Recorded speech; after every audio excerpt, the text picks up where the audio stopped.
You're broken down and tired of living life on the merry-go-round, and you can't find a fighter, but I see it in you, so we gon' walk it out and move mountains. We gon' walk it out and move mountains.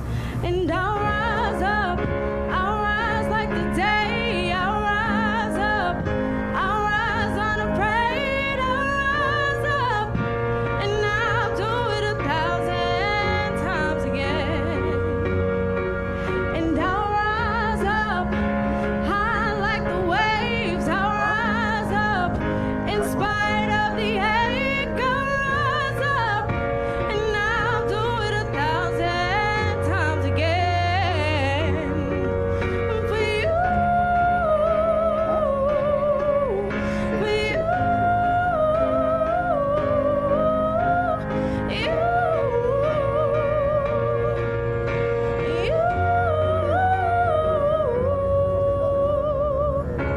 when the silence isn't quiet and it feels like it's getting hard to breathe, and I know you feel like dying, but I promise we'll take the world to its feet and move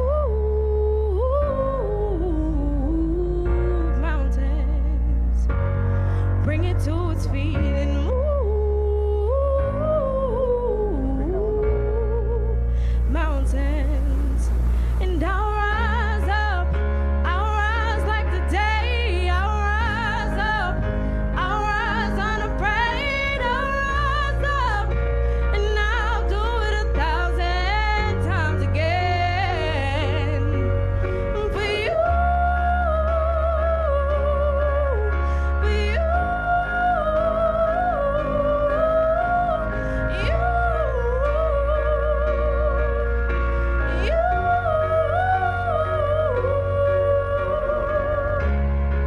all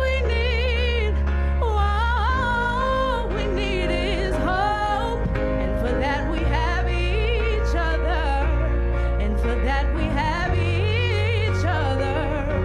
Yeah, we will rise, we will rise, we will rise. Whoa, we'll rise. And I'll rise up, rise like the day, I'll rise up, in spite of the ache. Yeah, I will rise 1,000 times again. And we'll rise up, high like the waves, we'll rise up, in spite of the ache, we'll rise up, and we'll do it 1,000 times again. For you, for you, we'll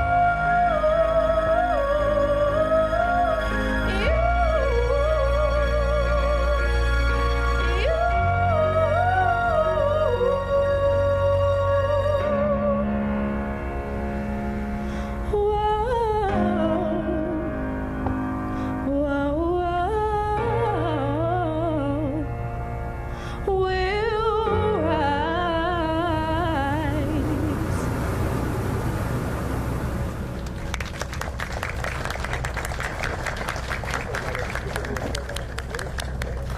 Good morning, everyone. I'm Sarah Brady. I want to welcome you to this special announcement here at Pulse Nightclub. I want to say a personal thank you to Central Florida Community Arts for the Legacy Group. Can we give them another round of applause? I'm only up here for a minute just to explain how this will work today. As you can see, it's a very small space, so we have some logistics requirements. We have a lot of news media in the back. We know that you're interested in talking to some of the individuals here. What we're going to do is we're going to kick off this program with a video, and then Barbara Poma is going to speak, and then we have two other speakers.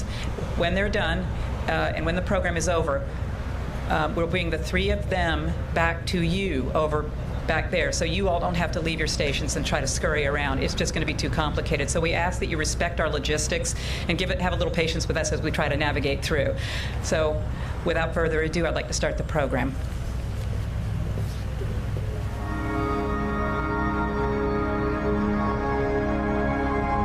Pulse was a place of love, respect. It was a place where you could just dance with your friends, laugh the night away. My first time that I went to Pulse, I was 18 years old. It was my first nightclub experience. I was scared, and I remember I walked through that door, and the energy of the building, the lighting, the atmosphere, the drag performances. By the time I left, I knew that that was my family. It didn't matter who you were, who you wanted to be. It didn't matter if you were gay, straight, bi, lesbian, transgender. It didn't matter. You were never ashamed of walking through that door. You felt proud to bring your family there, your friends there. You were proud to meet people there, and that was just the difference. It was never a place that you had to hide to go to. Over the years, all of those friends that I made when I was 18, they are still, and we're still attending Pulse. They are still attending our events to this day that we are holding. We all grew up together. We've laughed, we've cried, we've shared our stories, our heartbreaks with each other over the years, and this is just, unfortunately, another hurdle that we are getting through together. From my 18-year-old heart to my now 31-year-old heart, that is where I found my home. That's where I found my voice. And I know so many people in this community did. Unfortunately, this is what Pulse is now.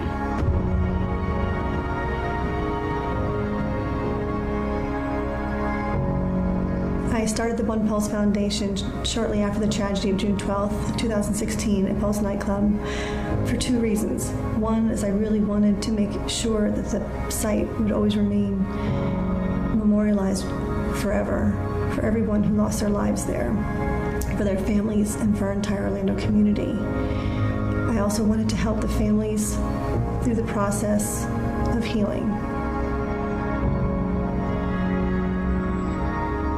When Barbara started the onePULSE Foundation, she wanted to put together a group of people with global perspective to come in and create what really will become a living, breathing, iconic urban planning project in the memory of the 49 people that were taken, the 68 survivors, the first responders, and the brilliant medical people that saved so many lives.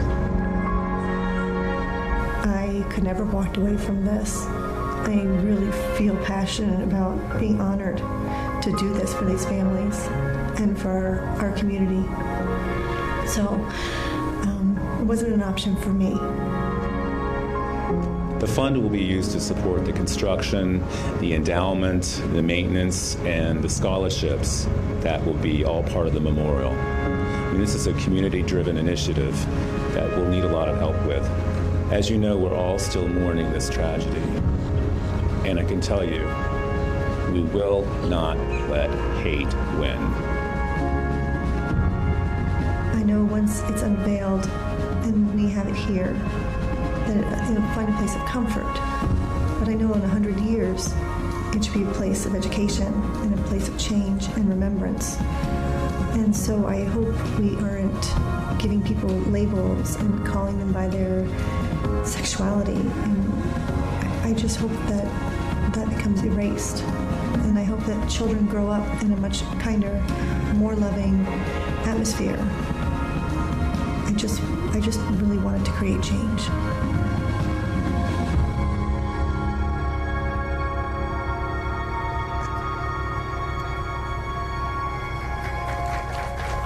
Pulse nightclub in Orlando was not just a place where people could be free to be themselves, but a place to find community and safety.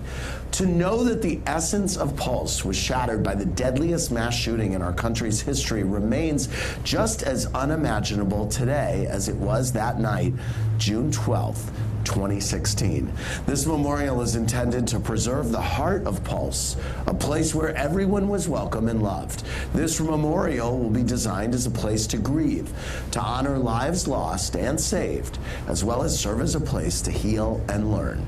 I hope you'll join me in supporting the onePULSE Foundation and help build a permanent memorial so that we never forget what happened to those precious lives that were lost. We won't let hate win.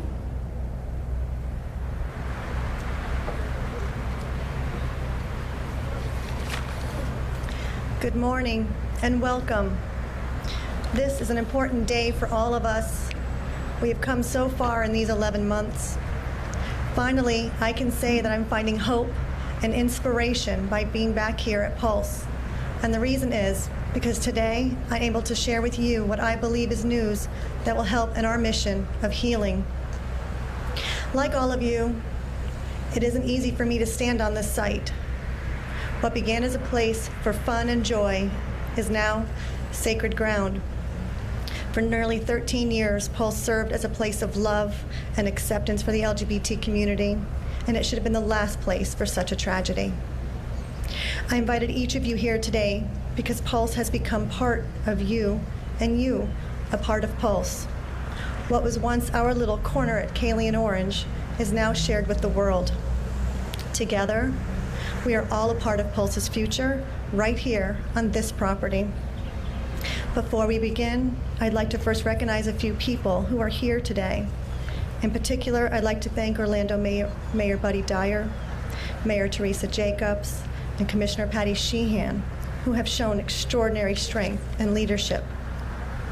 I am eternally grateful to Orlando Police Chief John Mina, Orange County Sheriff Jerry Demings, Orlando Fire Chief Roderick Williams, and Orange County Fire Chief Otto Drozd. Their officers and all the first responders from throughout the region who rushed here that night, risking their lives to save others. We are profoundly grateful to the medical teams from Orlando Health and Florida Hospital who saved so many lives. My thanks to Pam Schwartz, the head curator, and the team at the Orange County History Center who have been protecting this sacred ground and all the bits and pieces of love that have continued to be left here. I'd especially like to thank the families and survivors who've made the remarkable emotional decision to come here today and share in what I believe to be the beginning of our healing initiative. Most especially, I'd like to say thank you to my husband, Rosario, and my family, and my Pulse family, who've all stood beside me during the darkest time of my life and have worked so hard to keep Pulse alive. Every one of you has demonstrated some form of courage and compassion in one way or another. As you can imagine, my family and I were devastated by this tragic act of hate, which hurt so many here and around the world. When it happened, I was heartbroken. There were no words that could adequately express my level of grief and the grief that we all shared. Most of you already know that I established Pulse in honor of my brother John, who passed away from HIV/AIDS complications in 1991. Pulse had always been a wonderful place to celebrate his life, the lives of his friends, and his community, and it served as his legacy. I now know that my role is to ensure that Pulse become a place of healing. It is a time for Pulse to contribute to the community in a permanent way, a healing way. Therefore, today, it is with great privilege to announce the establishment and activation of the onePULSE Foundation, whose purpose will be to honor the 49 lives that were taken, the 68 who were injured, all of our affected survivors, the countless first responders and healthcare professionals who treated them. This community-driven effort is intended to ultimately support the construction and maintenance of a permanent memorial, community grants to care for the survivors and victims' families, endowed scholarships for each of the 49 angels, and eventually a museum showcasing historic artifacts and stories from the event. All of our donations will be used for the construction and operation of the official memorial and museum, community grants, and education scholarships. This is more than just building a structure. This is an urban planning project that will connect all the pertinent points downtown affiliated with Pulse. And the ultimate design and function will be decided by this community, not by me, not by government, but by this community as a whole. Pulse was a part of this community in so many ways, and the only way to truly preserve its legacy is by community. This must and will be a healing initiative, one that I believe will inspire supporters who share our vision and understand the sacred responsibility to which we have been entrusted. This memorial process is led by a task force whose participants have committed to the journey, which will be long and emotional, and it has already begun. Our advisory council includes Myra Alvier, mother of Amanda Alvier, Pam Schwartz, our head curator of the Orange County History Center, Jeffrey Manuel, memorial artist consultant, and Sarah Brady, the owner of Sarah Brady Public Relations. It is also comprised of our community leaders, families of our victims, and survivors. Some of them are here with us today. I ask you to please stand. Task Force, thank you. Thank you for accepting this responsibility for your community and for your world. Before I introduce the chairman of the board, I want to ask all of you to take a minute to take the focus off the lights, off the cameras, to put your focus where it belongs, where it was on the morning of June 12th. Focus on your heart, the way you responded that day. Remember who your thoughts were with, those mothers, fathers, sisters, brothers, aunts, and uncles whose lives were forever broken. While we can use this process to mend hearts and create change, we must never forget the true focus of the project. We will not let hate win. We will ensure that no one of this generation and the generations to come will ever forget what happened here. And now, I would like to introduce the chairman of the onePULSE Foundation Board of Trustees, Earl Crittenden. He'll explain the rest of the process to you. Thank you.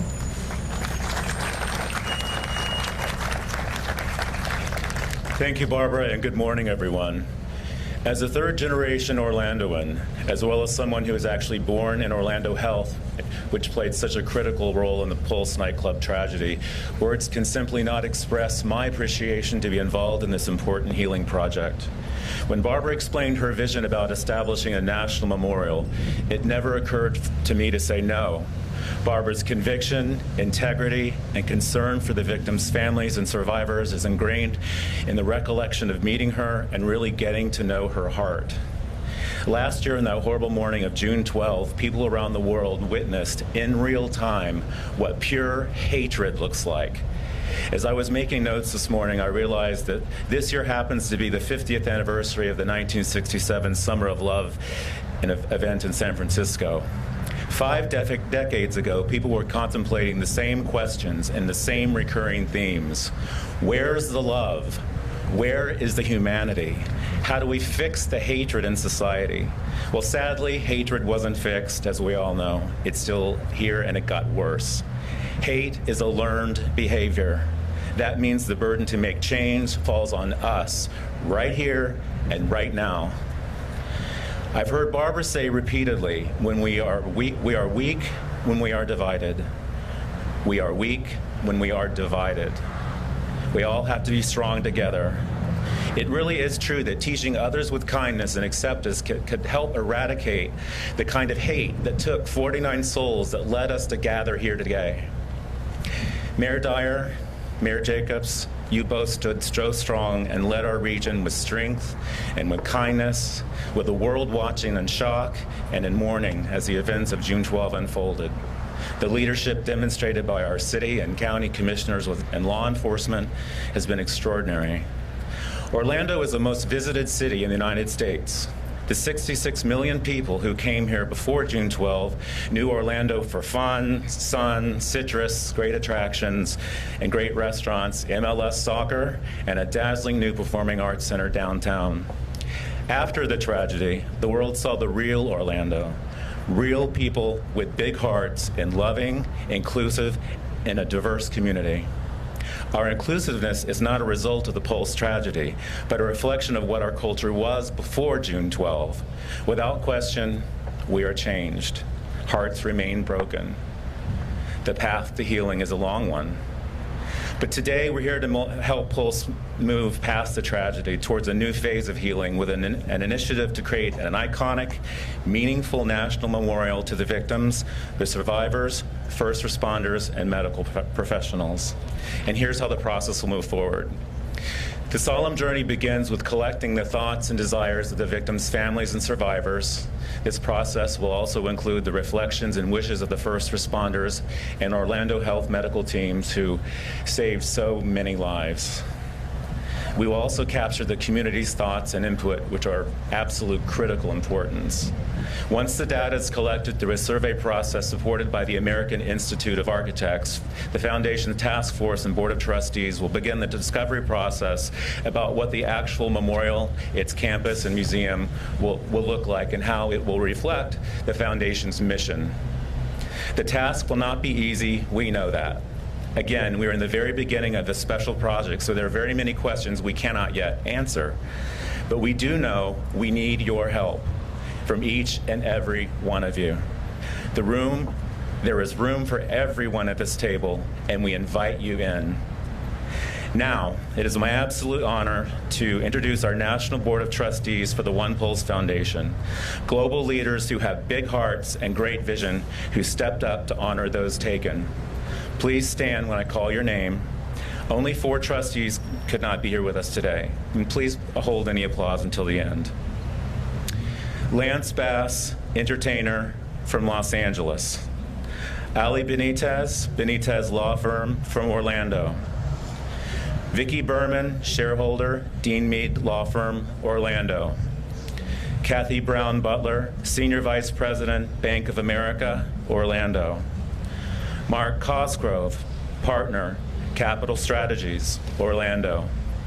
Jason Collins, retired NBA player and NBA Global Ambassador from Miami. Jason Feltz, CEO, Virgin Produced from Los Angeles. Sharon Hagel, founder and president, Space Kids Global from Orlando. Dale Hibbs, Senior Vice President, Hard Rock Cafe, Hard Rock International, Orlando. George A. Kalogridis, President, Walt Disney World, and Vice Board Chair, Orlando. Kelly Lafferman, Principal, Feinstein Winmore, and Board Secretary from Orlando. Richard Lapchick, Chair and Director, DeVos Sports Business Management Program, Orlando. Dr. Hillary Lewis, Chief Curator and Creative Director, The Glass House in Connecticut, from New York. Yolanda Londaño, Senior Vice President of Global Social Responsibility, Tupperware Brands, Orlando. Ambassador Robert Mandel, United States Ambassador to Luxembourg, retired, from Orlando. Patrick M. O'Donnell, Principal, Deloitte Risk and Financial Advisory and Board Treasurer, from New York. Yatin Patel, co-founder and CEO of Reservations.com, from Orlando. Andrew J. Snyder, Senior Vice President, Marketing and Communications for Orlando Health, from Orlando. I'd like to express my personal thanks to all of you for stepping up to this effort and all that you've already done. I'd also like to share at this press conference, as it began minutes ago, our website went live. Just look for us at onePULSEFoundation.org, all letters, no numbers. onePULSEFoundation.org. We're the official 50c3 for this memorial, and all net proceeds will go to fund the memorial. If you go to our site, you'll see a donate button. Please use it and encourage others to participate. We are all in this together, and we will not let hate win. Now it is my pleasure to introduce one of Barbara's first and integral supporters, Jason Feltz. As I said, he's CEO of Virgin Produced, and he came from Los Angeles to be here with us today. Jason immediately began guiding Barbara in development and is responsible for some of our early momentum, as well as having Hollywood's most influential leaders to become involved in this initiative. Please welcome Jason Feltz.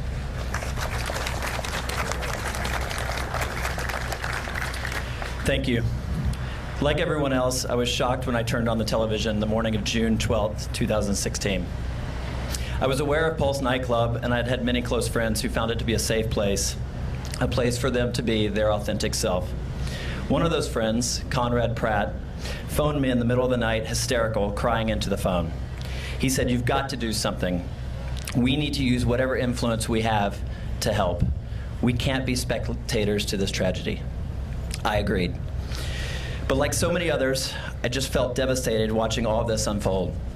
So I contacted Barbara, whom I'd never met before. A cold call to a warm heart. I was welcomed with open arms by her and by your community. Last August, we held a fundraiser in Hollywood, which immediately drew substantial support from the entertainment industry. I'd like to take this opportunity to highlight the following for their support last August and for their continued support of the onePULSE Foundation. Sir Richard Branson, Lance Bass, Bruce Cohen, Coldplay, Laverne Cox, Mark Cuban, Rosario Dawson, Ellen DeGeneres, Melissa Etheridge, Jesse Tyler Ferguson, Lady Gaga, Caitlyn Jenner, Jessie J, Nick Jonas, Ariel Kebbel, Cyndi Lauper, Demi Lovato, LP, Ryan Murphy, Sarah Paulson, Robbie Rogers, will.i.am, and Stevie Wonder. Now today, I stand here on sacred ground with all of you. The support and influence of Hollywood is great, but it's simply not enough. We are all part of Pulse's future. Your influence and support matters equally, if not more so. It is imperative that we all do our part to prevent an act of hate like this from happening ever again. This project is not about replacing a building or a fun hangout for the gay community. This memorial project is about healing. It's about healing Central Florida, the LGBTQ community, the Latino community, and all those victims' families who continue to grieve. This is a day of hope. This project will need the help and support from so many, and that's why I wanted to be here today to show mine, and to show that of Richard Branson and the Virgin brand. On behalf of us, and a personal note to Barbara, as an entrepreneur, we understand the risk, sacrifice, and the work that is needed to launch an effort such as this. I am confident that you and our Board of Trustees will be able to transform not just this sacred site, but how we think and celebrate and accept our differences. I'm honored to serve on onePULSE's Board of Trustees, and thank you for your time today. And now Barbara will close out our program.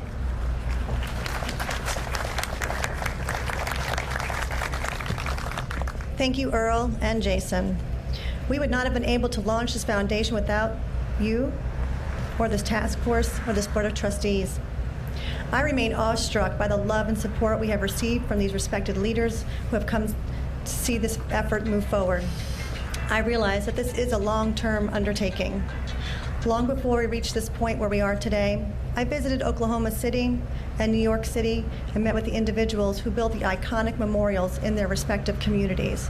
I have spent countless hours researching, studying, and meeting others who have walked this road before me. I'm well aware of the days ahead that will include conflict, emotion, and a variety of unknowns that will accompany this massive undertaking. Nothing worth doing is easy. I know we will make mistakes, and we will face challenges we can't foresee. I believe this very resilient task force and this powerful Board of Trustees are strong and greatly fortify our mission and our ability to be successful. It will not be easy, but it will get done. The words of Martin Luther King have given me the fortitude and strength to accept this most important task, and I repeat it to myself very often. Darkness cannot drive out darkness. Only light can do that. Hate cannot drive out hate. Only love can do that. I invite each of you to stay involved. Visit our website at onepulsefoundation.org, where you can donate and watch our progress. I'd like to conclude this program by welcoming you to what will always be the home of Pulse nightclub and all that it means to this community. Remember, we will not let hate win. We will heal together, and Pulse will always continue to be the heartbeat of Orlando. Thank you all for coming today.